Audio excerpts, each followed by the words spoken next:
அஸ்ஸலாமு அலைக்கும் வரஹ்மத்துல்லாஹி வபரகாத்துஹு.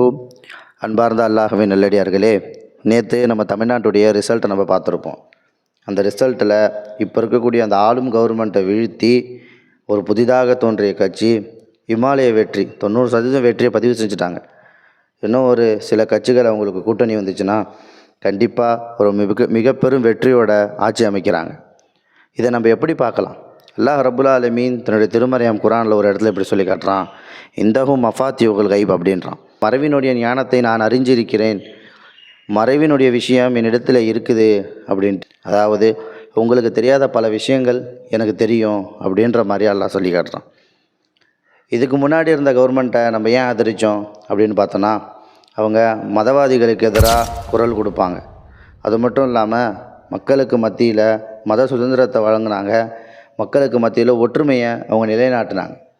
இப்போ வரக்கூடிய அந்த கவர்மெண்ட் அதை இது வரைக்கும் துணிச்சலாக பேசுனது கூட கிடையாது. ஒரு கால் அவங்க ஆட்சி அமைத்ததற்கு பின்னால் எல்லா வகையான நல்லதுகளையும் அவங்க செஞ்சாங்கன்னா கண்டிப்பாக இது நமக்கான ஒரு இரண்டாவது பாதையாக கூட இருக்கலாம்.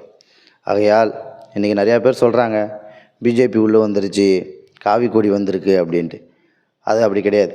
நம்ம நினைக்கிற விஷயத்த முற்றிலுமாக அல்லாஹ் சொல்கிறான், நீ உனக்கு தெரியாதது எல்லாம் எனக்கு தெரியும் அப்படின்னு அல்லாஹ் சொல்லி காட்டுறான். கண்டிப்பாக அல்லாஹுவின் மீது முழு தவக்குல் வைக்க வேண்டும். ஆட்சி ஆளக்கூடியவர்கள் நல்லவர்களாக இருப்பதற்கு எல்லாம் வல்ல இறைவன் நம் அனைவர்களுக்கும் அருள் புரிவானாக. அஸ்ஸலாமு அலைக்கும் வரஹ்மத்துல்லாஹி வபரகாத்துஹு.